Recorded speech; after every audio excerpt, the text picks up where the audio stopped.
स्वागत है एक बार फिर से आपका। और बातचीत आज हो रही है क्रिप्टो करेंसीज पे जो प्रतिबंध लगाने का एक कानून बनाने की तैयारी है उस पर।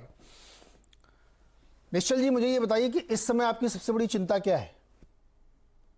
आई थिंक फिलहाल तो मार्केट में पैनिक हो गया था क्योंकि ये जो न्यूज़ आया अबाउट लिस्टिंग, बट वो भी आई थिंक अभी थोड़ा कम हो गया। जैसे कल जैसे न्यूज़ आया, आई थिंक मार्केट ने बहुत नेगेटिवली रिएक्ट किया और यूजर्स पैनिक में चले गए। तो 20% का डिस्काउंट आ गया था इंडिया में क्रिप्टो प्राइजेस में कंपेयर टू इंटरनेशनल प्राइजेस। अभी थोड़ा ऑन पार आ गया है, लेकिन आई थिंक अभी भी 5-6% कमी है जो इंडिया में प्राइसेस। यूजुअली इंडिया में क्रिप्टो के जो प्राइसेस होते हैं वो 7-8% प्रीमियम पे चलते हैं ग्लोबल मार्केट के कंपैरिजन में, क्योंकि यहाँ पे डिमांड हाई है और सप्लाई कम है। तो अभी फिलहाल ऑन पार ग्लोबल प्राइसेस के रेंज में है, पर आई थिंक और यहाँ से 5-6% ऊपर जाएंगे तब प्रीवियस जो 1-2 दिन पहले जो रेट्स चल रहे थे वहां पे आ जाएंगे। अच्छा, ये प्रीमियम पे क्यों चलते हैं जब ये ग्लोबली आप लोग एक सेम प्लेटफॉर्म पे इक्वली इसको ट्रीट करते हैं? तो ये यहाँ पे प्रीमियम क्यों ग्लोबल ट्रेड में? क्योंकि जो सप्लाई होता है वो वहां पे डिमांड के हिसाब से इंडिया में जो सप्लाई होता है, क्योंकि आप कुछ तरीकों से ही आप इंडिया में नए क्रिप्टो ला सकते हो। क्या ये जियोग्राफिकल है क्या कि इस पर्टिकुलर इलाके के हिसाब से अलग, अमेरिका के हिसाब से अलग? हाँ, ये क्या है? हाँ, मतलब मोर और लेस प्रीमियम्स और डिस्काउंट्स होते हैं हर कंट्री में। तो एग्जैक्टली सेम नहीं होते कभी प्राइसेस, क्योंकि लोकल डिमांड एंड सप्लाई पे भी डिपेंड करता है। तो मतलब ये भी एक मिथ है कि ये यूनिवर्सली ट्रेड होते हैं सेम प्राइस पे, अलग अलग जगहों पे अलग अलग प्राइस चल रहे हैं। अब ये जो बड़ा अच्छा सा नाम है शिबा आइनू, इसको तो मैं रुपए में बोल भी नहीं पा रहा हूँ कि कितने पैसे का है। 1 रुपए में बहुत सारे मिल जाएंगे। राइट। सो ये demand and supply, local demand and supply भी आता है, बट बड़ा सा डिफरेंस नहीं होता है। 5-10% ऊपर नीचे होता ही है हर कंट्री में अलग अलग भाव चल रहा है, अलग अलग प्रीमियम चल रहा है। गर्ग साहब जो इस समय इन्वेस्टेड है, कल वजीरेक्स में काम भी रुक गया था, उसमें पैनिक हो गया था, तो बहुत सारे एक्सचेंजेस में भी दिक्कत आई थी। लोगों की घबराहट कम करने के लिए क्या करना चाहिए सरकार को? मतलब इस बिल का बनने वाला ही है अब कानून, जो सब बनेगा, तो जो लोग इन्वेस्टेड उनको क्या करना चाहिए? आपकी क्या सलाह है वो? ये इसमें जो इन्वेस्टर्स हैं ज़्यादातर वो एक तरह से कहते हैं ना, थिन आइस पे फ्लोट कर रहे हैं। हाँ। उनका बहुत कन्विक्शन नहीं है कि ये बहुत वैल्यूबल चीज़ है, लॉन्ग टर्म में ज़्यादा फ़ायदा देगी या नहीं देगी, उसके बारे में उनको कुछ ज़्यादा पता नहीं है। उनको एक ऐसा भ्रम कह दीजिए या एक ऐसा फिनोमेनन कह दीजिए कि उनको लगता है कि बहुत बढ़ेगा और 1 लाख चला जाएगा, ये हो जाएगा, वो हो जाएगा, उसके हिसाब से वो इसमें इन्वेस्ट करते हैं। तो ऐसे जो इन्वेस्टर्स हैं उनके प्रोटेक्शन के लिए कुछ ज़्यादा किया नहीं जा सकता है ऑनेस्टली। अगर वो पूरी की पूरी डायनामिक्स चेंज हो जाती है, और जो निश्चल कह रहे थे भाई डिमांड सप्लाई, तो डिमांड एकदम से इवापोरेट हो जाए, कम हो जाए, तो प्राइसेस क्रैश हो जाएंगे। सो ये इस पे अगर इंडियन कॉन्टेक्स्ट में अगर आप और देखें तो मुझे लगता है कि ये इस पे डिपेंड करेगा कि इस बिल में एक्चुअली आता क्या है। अगर एक टोटल बैन है कि किसी भी तरह की कोई सी भी क्रिप्टो करेंसी देश के एक्सचेंजेस में ट्रेड नहीं हो सकेगी, भारत सरकार तो केवल देश के एक्सचेंजेस में ट्रेड पे बैन लगा सकती है। करेक्ट। देश के बाहर के एक्सचेंजेस में बैन नहीं लगा सकती। आप यहां से भी अपना डॉलर LRS में ले जाके दूसरी जगह लगा देंगे तो उसको आप नहीं रोक सकते। तो ये बैन देश के एक्सचेंजेस के ऊपर ही तो क्या सभी को बंद कर देंगे, या कुछ ऐसा होगा कि इसमें से सिलेक्शन करेंगे कि ये तो ठीक है, इसमें इतना ज्यादा हवा नहीं है, गैस नहीं है, इसको चलने दीजिए, ये यहाँ ट्रेड हो सकते हैं, ये नहीं हो सकते। फिर उसमें अगर ये बात हो कि इसमें किस तरह के इन्वेस्टर्स आ सकते हैं, किस तरह के इन्वेस्टर्स नहीं आ सकते हैं, कौन कौन सी चीज एग्जाम्पशन है, क्या आप इन platform use of currency allow करेंगे या नहीं करेंगे। तो ये बहुत सारे ऐसे पक्ष हैं जिनको देखने के बाद ही आप तय कर पाएंगे कि आगे इन्वेस्टर्स का क्या होगा। कानून बनने के बाद और क्लैरिटी आएगी। और सबसे दिलचस्प बात, जब मैं शो प्लान करा तो मुझे कोई ऑथेंटिक डेटा भी नहीं मेरे समझ में आ रहा था कि मैं अपने ग्राफिक में क्या लिखूं कि कितने $बिलियन लगा हुआ। एक किसी ने एक जगह फिगर छाप दिया 6 लाख करोड़, फिर आया नहीं 6 बिलियन डॉलर्स, एकदम से घट गया। फिर किसी ने कहा कि इसमें 1.5-2 करोड़ लोग हैं, कोई कह रहा है 15 लाख लोग, कोई कह रहा है 10 करोड़ लोग, पता नहीं क्या है। मतलब ये सब तो स्टैंडर्डाइजेशन होना चाहिए। पब्लिक एजेंसी तो ये डेटा इकट्ठा करती नहीं है। नहीं, एक्सचेंजेस की बात भी कहा है। निश्चल जी, आपको मालूम है कि टोटल एग्जैक्ट कितने इन्वेस्टर हैं इस समय अपने भारत में और कितना पैसा लगा हुआ है सारे जगहों पे? एग्जैक्ट तो हम नहीं बोल सकते क्योंकि अलग अलग एक्सचेंजेस में, बट अंदाजे से कंजर्वेटिव नंबर्स है 1.5 से 2 करोड़ लोग हैं इंडिया में, बिकॉज इंडियन एक्सचेंजेस भी और इंटरनेशनल एक्सचेंजेस भी है और कई डिसेंट्रलाइज एक्सचेंजेस है, तो एक नंबर लाना बहुत मुश्किल है। बट ये एक अजम्पशन से कंजर्वेटिव नंबर्स में जो बोल रहा हूँ, जैसे हमारे प्लेटफॉर्म में और दूसरे जो कंपटीटर्स है उनके मिला के अप्रोक्सीमेट 1.5 से 2 करोड़ लोग हैं इंडिया में। निश्चल, बहुत छोटा सा जवाब। तन्वी जी, बस जस्ट आपके पास आ रहा हूँ, बहुत छोटा सा जवाब। एक्सचेंज के तौर पर आप जो भी आपके यहाँ ट्रेडर इन्वेस्टर उनको क्या बोल रहे हैं? वो फोन कर भी रहे होंगे आपको, क्या उनको बोल रहे हैं आप? देखो, ये पहली बार नहीं है। हाँ, जनवरी में भी सेम चीज हुआ था और 2 दिन यही हुआ था कि पैनिक सेलिंग हो गया था और सेम 10-15% का डिस्काउंट आ गया था और 2 या 3 दिन के बाद वापस मार्केट नॉर्मल में आ गया था। तो हम बस ये इन्वेस्टर्स को भी यही बोल रहे हैं कि ये बहुत जल्दी है आपको डिसाइड करने के लिए इंडिया क्या करने वाला है। अभी तो सिर्फ बिल के बारे में बात चल रही है, तो रुकिए और देखिए कि सरकार इससे किस तरीके से रेगुलेट करना चाहती है, या वेट एंड वॉच। तन्वी जी।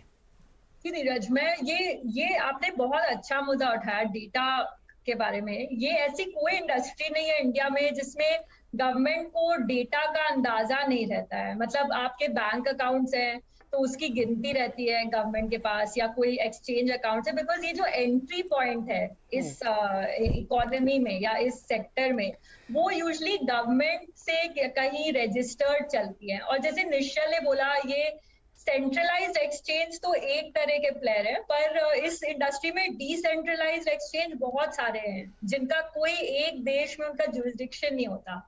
तो इस मुद्दों में काफी विचार हुआ है और इसलिए ये जो वॉलेट वाला आइडिया है, अब वॉलेट आपका एंट्री पॉइंट होता है किसी भी क्रिप्टो प्लेटफॉर्म में। आप पहले वॉलेट खोलते हैं, उसके बाद आप रुपए डालते हैं, उसके बाद आप उसको सेल करते हैं क्रिप्टो में। तो अब ये अगर वॉलेट गवर्नमेंट बनाती है तो ये सेक्टर में जितना भी एक्टिविटी हो रहा है वो गवर्नमेंट के ओवरसाइट में आ जाता है जी। और कितने यूजर्स हैं, क्या एक्टिविटी है, वो जो बेसिक डेटा किसी भी पॉलिसी मेकर को चाहिए वो उनके हाथ में आ जाता है, जो आज के टाइम में मुश्किल है। जी, किसी भी सॉवरेन गवर्नमेंट में, किसी भी देश में, वो गवर्नमेंट सॉवरेन ही होती है, उनको हर चीज पता होती है कि कौन कितनी बार दिन में सांस लेता है, इसमें कोई शक नहीं है। लेकिन जो ऑर्गेनाइज्ड प्लेयर्स हैं, जो एक्सचेंजेस हैं, जो ये काम कर रहे हैं, उनको पता होना चाहिए। इसमें नहीं पता है, इसलिए सवाल बहुत महत्वपूर्ण हो जाता है। सरकार को तो 100% पता है, पाई पाई का हिसाब उनके पास होता है। यतीश जी, समय समाप्त हो रहा है, तो आपका कमेंट क्या है? निवेशक हमारे क्या करें जो बेचारे फंसे हुए हैं, या वेट करें भी? देखते कानून में हो सकता है कोई, जरूरी थोड़ी सब पे बैन ही लग जाए, कुछ चीजों को छोड़ा जा सकता है। हाँ, नहीं, कुछ चीजों को छोड़ा जाएगा और जो जिन चीजों को छोड़ा जाएगा वो वही होंगी जिसमें रिस्क कम होगा। जो इसमें इन्वेस्टर्स हैं उनका मुझे यकीन है कि जो ये एक्सचेंजेस हैं उन्होंने केवाईसी किया होगा और उनको बताया होगा कि इस पे रिस्क है बैन का भी और इस पे रिस्क है रेगुलेट होने का भी। दोनों ही ऑप्शंस में बेसिकली इसमें इन्वेस्टमेंट मॉनिटर होगा, कंट्रोल होगा और टैक्स होगा आगे जाके। इसमें एक सबसे इंपॉर्टेंट जो पहलू था इन्वेस्टमेंट का वो ये था कि इसकी ट्रांजैक्शन वैल्यू कैप्चर नहीं होती थी, तो इसमें जो वैल्यू दिखती थी या जो अर्न होती थी उस पर कैपिटल गेन्स या कोई टैक्स नहीं लग पाता था। और वो इसीलिए उस पर लोग अपना इलीगल या मनी लॉन्ड्रिंग भी कर रहे थे। तो जब रेगुलेट होगा तो ऑटोमेटिकली वो सिस्टम में आएगा और सिस्टम में आएगा तो वो टैक्स होगा। तो ये रिस्क तो मेरे हिसाब से एक्सचेंजेस को अपने इन्वेस्टर्स को बताना चाहिए कि आगे जाके जैसे यूएस में हुआ है, आपके कैपिटल गेन्स इस इन्वेस्टमेंट पे जो रिस्की है वो टैक्स जरूर होंगे और इन एक्सचेंजेस को केवाईसी अपने इन्वेस्टर्स का जरूर करना चाहिए। केवाईसी तो मेरे ख्याल में होता होगा, निश्चय केवाईसी तो कर रहे होंगे आप लोग। हाँ, केवाईसी कर रहे हैं और इवन टैक्सेशन की जो बात है, आई थिंक आगे जाके नहीं, अभी भी अगर आप प्रॉफिट करें तो आपको टैक्स भरना ही चाहिए। और आई थिंक बिकॉज केवाईसी हो रहा है तो ऐसा नहीं है कि आप टैक्स से एस्केप कर सकते हो। अगर आपने कोई भी प्रॉफिट कमाया अगर क्रिप्टो में, तो आज की डेट में भी ऐसा नहीं है कि आप टैक्स नहीं भरना है, आपको टैक्स तो भरना ही पड़ेगा। हाईएस्ट ब्रैकेट में भरो ताकि आप सेफ हो, आगे जाके शायद कैपिटल गेन्स आ जाए, शायद कुछ हो जाए, बट अभी इसका मतलब ये नहीं कि आप टैक्स नहीं भरो, अभी भी भरना चाहिए। नहीं, अभी भरते हैं कि नहीं भरते हैं? भरते हैं, अरे सबका केवाईसी होता है, तो आप नहीं भरोगे तो आप डिफॉल्टर बन जाओगे। हाँ, नहीं वही मैं, टैक्स तो भरते होंगे और केवाईसी होता ही होगा, चूंकि अब सब कुछ आप अगर ऑनलाइन कर रहे हैं तो फिर उसमें ब्लैक मनी तो आप यूज नहीं कर सकते मेरे ख्याल में। गर्ग साहब सही है ना ये कर सकते हैं। देखिए कैसे टैक्सेशन डिपार्टमेंट आपसे सूचना मांगता है कि आपने किस शेयर्स में कितना इन्वेस्ट किया, उससे कितना कैपिटल गेन्स बनाया। क्रिप्टो करेंसीज के बारे में अभी नहीं मांगता, तो जब नहीं मांगता तो लोग देते भी नहीं हैं, राइट। सो टैक्सेशन सिस्टम को इसमें अपने फॉर्म्स वगैरह के जरिए ये सूचना कलेक्ट करनी चाहिए, तो अपने आप टैक्स भी आने लग जाएगा। कानूनन टैक्स लगता है, इस पे कोई एग्जाम्पशन नहीं है जी। ये मतलब कई सारे ग्रे एरियाज। जी तन्वी जी क्या कह रही हैं? मैं ये बोल रही थी कि ये भी बात है कि जो सेंट्रलाइज एक्सचेंजेस है, वजीरेक्स वगैरह जो निश्चल के हैं, इनमें से तो पकड़ जाते हैं लोग, इसमें आइडेंटिफाई हो जाते हैं लोग। पर अभी ये जो डिसेंट्रलाइज फाइनेंस वाली जो दुनिया है, जो 2020 से बहुत जोर से बढ़ चुकी है, उसमें कुछ केवाईसी नहीं होता, उसमें कोई ऐसा गेट कीपर नहीं है, कोई ऐसे लोग नहीं है निश्चल जैसे जो केवाईसी कर सकते हैं, राइट। तो अब वो भी एक बहुत बड़ी प्रॉब्लम है कि उसमें टैक्सेशन कैसे होगा। मिश्रा जी, जो डिसेंट्रलाइज के बारे में जो अभी क्वेश्चन उठाया जा रहा है, ऑलरेडी एक स्टेट है यूएस में, वैंग करके, वो DAO डिसेंट्रलाइज ऑटोनोमस ऑर्गेनाइजेशन का लाइसेंस इशू कर रही है। उसका एक प्रक्रिया उन्होंने इनोवेट किया हुआ है कि कैसे उनको भी कंट्रोल किया जाए। डिसेंट्रलाइज फाइनेंस में कोई केवाईसी नहीं है, ये सच है। लेकिन एक क्वेश्चन मुझे निश्चल के लिए था, अगर अब निश्चल जी आप अगर आंसर दे सके तो बहुत अच्छा होगा, कि ये लिक्विडिटी कहां से आप लाते हैं, आप बाहर से लाते कैसे हैं, और यहां से रिजर्व बैंक ऑफ इंडिया आपको पैसा देने के लिए, भेजने के लिए देती है? लिक्विडिटी हम नहीं लाते, यूजर्स ही लाते हैं। हम सिर्फ प्लेटफॉर्म प्रोवाइड करते हैं जहां पे आप क्रिप्टो ला सकते हो और क्रिप्टो को सेल कर सकते हो। सिमिलरली आप क्रिप्टो को बाय कर सकते हो। हम खुद से क्रिप्टो खरीद के लिक्विडिटी नहीं प्रोवाइड करते। पीयर टू पीयर की बात कर रहे हैं कि एक सेल कर रहा है और एक बाय कर रहा है, या आप इंडियन सेलर से ही सिर्फ बाय करते हैं? आप सिर्फ इंडियंस, आप इंडियंस ही एक दूसरे के साथ ट्रेड कर सकते हैं वजीरेक्स पे। तो सिर्फ इंडियंस ही बायर्स होते हैं, इंडियंस ही सेलर्स होते हैं।